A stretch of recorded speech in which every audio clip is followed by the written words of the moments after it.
Hey friends, welcome back to Meghana's Kitchen. ಇವತ್ತಿನ recipe chicken dum biryani. ಮನೇಲೇನೆ ತುಂಬಾ ಸುಲಭವಾಗಿ ಕಡಿಮೆ ಸಮಯದಲ್ಲಿ ಕಡಿಮೆ ಪದಾರ್ಥಗಳನ್ನ ಬಳಸ್ಕೊಂಡ್ಬಿಟ್ಟು ರುಚಿಯಾಗಿ ಚಿಕನ್ ದಮ್ ಬಿರಿಯಾನಿನ ಮಾಡ್ಕೊಳ್ಬೋದು. ತೋರಿಸೋ ವಿಧಾನದಲ್ಲಿ ಒಂದ್ಸತಿ ಟ್ರೈ ಮಾಡಿ. ಇಷ್ಟೇ ರುಚಿಯಾಗಿ ಸಿಂಪಲ್ ಆಗಿ ಚಿಕನ್ ಬಿರಿಯಾನಿನ ಮಾಡ್ಕೊಳ್ಬೋದು. ಚಿಕನ್ ಬಿರಿಯಾನಿ ಜೊತೆ ನೀವು ಮೊಸರು ಬಜ್ಜಿ ಇಲ್ಲ ಚಿಕನ್ ಗ್ರೇವಿ ಕೂಡ ಸೂಪರ್ ಆಗಿ ಇರುತ್ತೆ. ಯಾವ ರೀತಿ ಚಿಕನ್ ಬಿರಿಯಾನಿ ಮಾಡೋದು ಅಂತ ನೋಡೋಣ ಬನ್ನಿ. ಫಸ್ಟಿಗೆ ನಾನಿಲ್ಲಿ ಚಿಕನ್ ಬಿರಿಯಾನಿನ ಮಾಡ್ಕೊಳ್ಳೋದಕ್ಕೆ 1 kg ಆಗೋಷ್ಟು ಚಿಕನ್ನ ತಗೊಂಡಿದ್ದೀನಿ.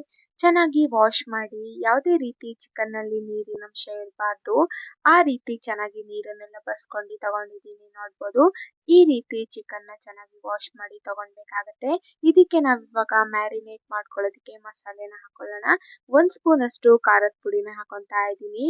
ಹಾಗೆ 1 ಚಿಟಿಕೆ ಆಗೋಷ್ಟು ಅರಿಶಿನ, ಹಾಗೆ 1.5 ಸ್ಪೂನ್ ಅಷ್ಟು ಧನಿಯಾ ಪೌಡರ್ನ ಹಾಕೊತಾ ಇದ್ದೀನಿ.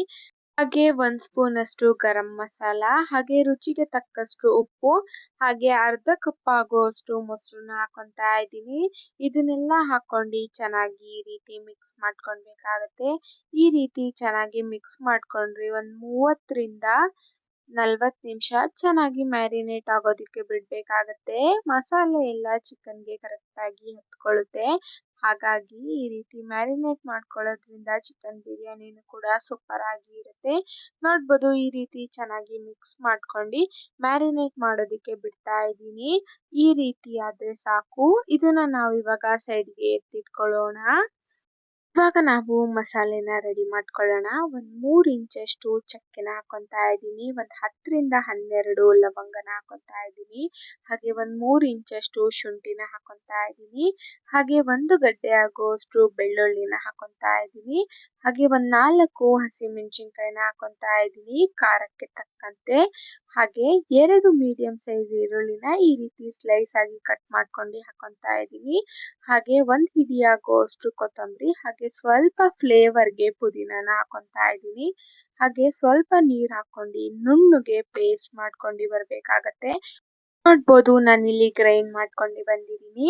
ಈ ರೀತಿ ನುಣ್ಣಗೆ ಗ್ರೈಂಡ್ ಮಾಡ್ಕೊಂಡು ಬರಬೇಕಾಗತ್ತೆ. ಈ ರೀತಿ ಪೇಸ್ಟ್ ಆದ್ರೆ ಸಾಕು. ತುಂಬಾ ತರಿಯಾಗಿ ಪೇಸ್ಟ್ ಮಾಡ್ಕೊಳ್ಳೋದಿಕ್ಕೆ ಹೋಗ್ಬೇಡಿ, ನುಣ್ಣಗೆ ಪೇಸ್ಟ್ ಆದ್ರೆ ಸಾಕು. ನೋಡ್ಬೋದು, ಈ ರೀತಿ ಪೇಸ್ಟ್ ಮಾಡ್ಕೊಳ್ಬೇಕು. ಇದನ್ನ ನಾವು ಇವಾಗ ಸೈಡ್ಗೆ ಎತ್ತಿಟ್ಕೊಳ್ಳೋಣ. ಇವಾಗ ನಾವು ಬಿರಿಯಾನಿನ ರೆಡಿ ಮಾಡ್ಕೊಳ್ಳೋಣ. ಫಸ್ಟ್ಗೆ ನಾನಿಲ್ಲಿ ಪಾತ್ರೆನ ತಗೊಂಡಿದ್ದೀನಿ. ನೀವು ಬೇಕಿದ್ರೆ ಕುಕ್ಕರಲ್ಲಿ ಕೂಡ ಮಾಡ್ಕೊಳ್ಬೋದು.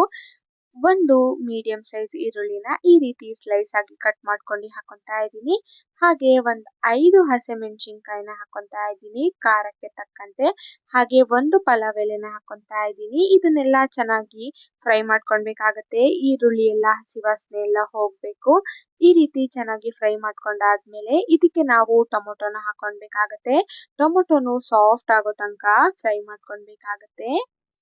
5 ಮಿನಿಟ್ಸು ಟೊಮೊಟೊ ಸಾಫ್ಟ್ ಆಗೋ ತನಕ ಚೆನ್ನಾಗಿ ಫ್ರೈ ಮಾಡ್ಕೊಳ್ಬೇಕಾಗತ್ತೆ. ನೋಡ್ಬೋದು, ನಾನಿಲ್ಲಿ ಈ ರೀತಿ ಚೆನ್ನಾಗಿ ಕುದಿಯೋದಕ್ಕೆ ಬಿಡ್ತಾ ಇದ್ದೀನಿ. ಟೊಮೊಟೊ ಸಾಫ್ಟ್ ಆದ್ಮೇಲೆ ನಾವು ಮಸಾಲೆನ ಹಾಕೊಳ್ಬೇಕಾಗತ್ತೆ. ಈ ರೀತಿ ಟೊಮೊಟೊ ಸಾಫ್ಟ್ ಆದ್ರೆ ಸಾಕು. ಇದಕ್ಕೆ ನಾವು ಇವಾಗ ಮಸಾಲೆನ ಹಾಕೊತಾ ಇದ್ದೀನಿ. ನೋಡ್ಬೋದು, ಮಸಾಲೆನೂ ಹಾಕೊಂಡು ಚೆನ್ನಾಗಿ ಫ್ರೈ ಮಾಡ್ಕೊಳ್ಬೇಕಾಗತ್ತೆ. ಮಸಾಲೆ ಕಂಪ್ಲೀಟ್ ಆಗಿ ಹಸಿ ವಾಸನೆ ಹೋಗ್ಬೇಕು.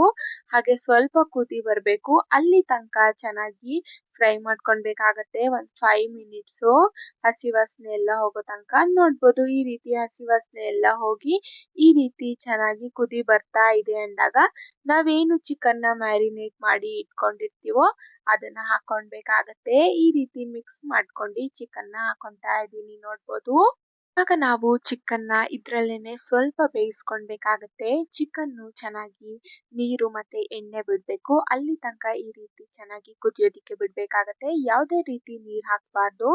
ಮಸಾಲೆನೆಲ್ಲ ಕರೆಕ್ಟಾಗಿ ಚಿಕನ್ಗೆ ಮಿಕ್ಸ್ ಮಾಡ್ಕೊಂಡ್ಬಿಟ್ಟು ಇದನ್ನ ನಾವು ಚೆನ್ನಾಗಿ ಕುದಿಯೋದಿಕ್ಕೆ ಬಿಡಬೇಕಾಗತ್ತೆ.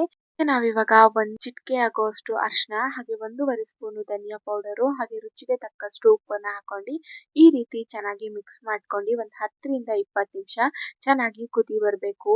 ಚಿಕನ್ ಎಲ್ಲ ನೀರು ಬಿಟ್ಟು ಎಣ್ಣೆ ಬಿಡಬೇಕು. ಕ್ಲೋಸ್ ಮಾಡಿ ನಾನು 10 to 15 ಮಿನಿಟ್ಸು ಬಿಡ್ತಾ ಇದ್ದೀನಿ.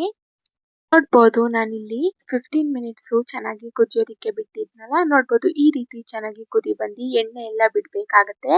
ಈ ರೀತಿ ಮಸಾಲೆ ಎಲ್ಲ ಕರೆಕ್ಟಾಗಿ ಚಿಕನ್ಗೆ ಹತ್ತಿರುತ್ತೆ. ಈ ರೀತಿ ಆದರೆ ಸಾಕು. ಇದಕ್ಕೆ ನಾವಿವಾಗ ಅಕ್ಕಿನ ಹಾಕೊತಾ ಇದ್ದೀನಿ. ನೋಡ್ಬೋದು ಈ ರೀತಿ ಚೆನ್ನಾಗಿ ಕುದಿ ಬಂದಮೇಲೆ ನಾವು ಅಕ್ಕಿನ ಹಾಕೊಬೇಕಾಗತ್ತೆ. ಅಕ್ಕಿನ ನಾನಿಲ್ಲಿ 3 ಗ್ಲಾಸ್ ಅಷ್ಟು ಅಕ್ಕಿನ ಹಾಕೊತಾ ಇದ್ದೀನಿ. ಚೆನ್ನಾಗಿ ವಾಶ್ ಮಾಡ್ಕೊಂಡು ಹಾಕೊತಾ ಇದ್ದೀನಿ. ಅಕ್ಕಿ ಹಾಕೊಂಡ್ಮೇಲೆ ಈ ರೀತಿ ಚೆನ್ನಾಗಿ ಮಿಕ್ಸ್ ಮಾಡ್ಕೊಳ್ಬೇಕಾಗತ್ತೆ. ಅಕ್ಕಿ ಎಲ್ಲ ಕರೆಕ್ಟಾಗಿ ಮಸಾಲೆಗೆ ಹತ್ತುತ್ತೆ. ಹಾಗಾಗಿ ಈ ರೀತಿ ಮಿಕ್ಸ್ ಮಾಡ್ಕೊಂಡು ಇಟ್ಕೊಳ್ಬೇಕಾಗತ್ತೆ. ಇದಕ್ಕೆ ನಾವು 6 ಗ್ಲಾಸಷ್ಟು ನೀರನ್ನ ಹಾಕೊಳ್ಬೇಕಾಗತ್ತೆ. 1 ಗ್ಲಾಸ್ ಅಕ್ಕಿಗೆ 2 ಗ್ಲಾಸ್ ನೀರು ಅಂತ ಅಂದರೆ 3 ಗ್ಲಾಸ್ ಅಕ್ಕಿಗೆ 6 ಗ್ಲಾಸ್ ನೀರನ್ನ ಹಾಕೊಂಡು ಚೆನ್ನಾಗಿ ಕುದಿಯೋದಕ್ಕೆ ಬಿಡಬೇಕಾಗತ್ತೆ. ಆಮೇಲೆ ನಾವು ಇದನ್ನ ಕುಕ್ಕರಲ್ಲಿ ಮಾಡ್ಕೊಳೋದಿದ್ರೆ ನೀವು 2 ವಿಷಿಲ್ನ ಆಗೋದಕ್ಕೆ ಬಿಡಬೇಕಾಗತ್ತೆ. ಇಲ್ಲ ಪಾತ್ರೆಯಲ್ಲಿ ಮಾಡ್ಕೊತೀರಾ ಅಂತ ಅಂದರೆ ನೋಡ್ಕೊಂಡು ಮಾಡ್ಕೊಳ್ಬೇಕಾಗತ್ತೆ. ಹಾಗೆ ಸ್ವಲ್ಪ ಲಿಂಬೆಹಣ್ಣಿನ ರಸನ ಇಟ್ಕೊತಾ ಇದ್ದೀನಿ. 1 ಲಿಂಬೆಹಣ್ಣಿನ ರಸ ಈ ರೀತಿ ಇಟ್ಕೊಂಡು ಚೆನ್ನಾಗಿ ಮಿಕ್ಸ್ ಮಾಡ್ಕೊಂಡು ನಾನು ಕ್ಲೋಸ್ ಮಾಡಿ ಬಿಡ್ತಾ ಇದ್ದೀನಿ. ನೋಡ್ಬೋದು ಪಾತ್ರೆಯಲ್ಲಿ ಅಕ್ಕಿನ ನೋಡ್ತಾನೆ ಇರಬೇಕಾಗತ್ತೆ ಬೆಂದಿದೆಯೋ ಇಲ್ವೋ ಅಂತ. ಇಲ್ಲ ಅಂತ ಅಂದರೆ ಸಿಯೋ ಚಾನ್ಸಸ್ ಇರುತ್ತೆ. ಹಾಗಾಗಿ ನೋಡ್ಬೋದು ನಾನಿಲ್ಲಿ ಒಂದು 20 ರಿಂದ 30 ನಿಮಿಷ ಚೆನ್ನಾಗಿ ಬಿರಿಯಾನಿ ಆಗೋದಕ್ಕೆ ಬಿಟ್ಟಿದ್ದೆ. ಇವಾಗ ನಾನು ಒಂದು 10 ನಿಮಿಷ ಕೆಳಗಡೆ ದಮ್ ಕಟ್ಟೋದಕ್ಕೆ ಬಿಡ್ತಾ ಇದ್ದೀನಿ. ಏನಂತ ಅಂದರೆ ಒಂದು ಯಾವುದಾದ್ರೂ ನಿಮ್ಮ ಮನೇಲಿ ಹಂಚಿದ್ರೆ ಹಂಚಿನ ಮೇಲೆ ಪಾತ್ರೆನ ಇಟ್ಟು ಕ್ಲೋಸ್ ಮಾಡಿ ಲೋ ಫ್ಲೇಮಲ್ಲಿ ದಮ್ನ ಕಟ್ಟಿಸ್ಕೊಳ್ಬೇಕಾಗತ್ತೆ. ನೋಡ್ಬೋದು ಎಷ್ಟು ಸೂಪರ್ ಆಗಿ ಬಿರಿಯಾನಿ ರೆಡಿಯಾಗಿದೆ ಅಂತ. ಈ ರೀತಿ ಆದರೆ ಸಾಕು. ಇಷ್ಟು ಸುಲಭವಾಗಿ ರುಚಿಯಾಗಿ ಬಿರಿಯಾನಿ ರೆಡಿಯಾಗಿದೆ. ಇದನ್ನ ನಾನು ಸರ್ವ್ ಮಾಡ್ಕೊತಾ ಇದ್ದೀನಿ. ನೋಡ್ಬೋದು ನೀವು ಬೇಕಿದ್ರೆ ಚಿಕನ್ ಗ್ರೇವಿ ಇಲ್ಲ ಅಂತ ಅಂದರೆ ಮೊಸರು ಬಜ್ಜಿ ಜೊತೆಗೂ ಸರ್ವ್ ಮಾಡ್ಕೊಳ್ಬೋದು. ಸೂಪರ್ ಆಗಿ ಇರುತ್ತೆ. ನಾನು ತೋರಿಸೋ ವಿಧಾನದಲ್ಲಿ ನೀವು ಒಂದ್ಸತಿ ಟ್ರೈ ಮಾಡಿ. ಇಷ್ಟೇ ರುಚಿಯಾಗಿ ಸಿಂಪಲ್ ಆಗಿ ಚಿಕನ್ ದಮ್ ಬಿರಿಯಾನಿನ ಮಾಡ್ಕೊಳ್ಬೋದು. ಜಾಸ್ತಿ ಏನು ಟೈಮ್ ಕೂಡ ಹಿಡಿಯೋದಿಲ್ಲ. ಈ ರೆಸಿಪಿನ ನೀವು ಒಂದ್ಸತಿ ಟ್ರೈ ಮಾಡಿ. ಹಾಗೆ ಹೇಗಾಗಿತ್ತು ಅಂತ ಕಮೆಂಟ್ ಬಾಕ್ಸಲ್ಲಿ ತಿಳಿಸಿ. ಈ ರೆಸಿಪಿ ನಿಮ್ಗೇನಾದರೂ ಇಷ್ಟ ಆದರೆ ಲೈಕ್ ಮಾಡಿ, ಶೇರ್ ಮಾಡಿ, ಹಾಗೆ ನಮ್ಮ ಚಾನಲ್ನ ಸಬ್ಸ್ಕ್ರೈಬ್ ಮಾಡ್ಕೊಳ್ಳಿ. ಇದೇ ರೀತಿ ಸಿಂಪಲ್ ಆ್ಯಂಡ್ ಈಸಿ ರೆಸಿಪಿಗಾಗಿ ಥ್ಯಾಂಕ್ ಯು ಫಾರ್ ವಾಚಿಂಗ್.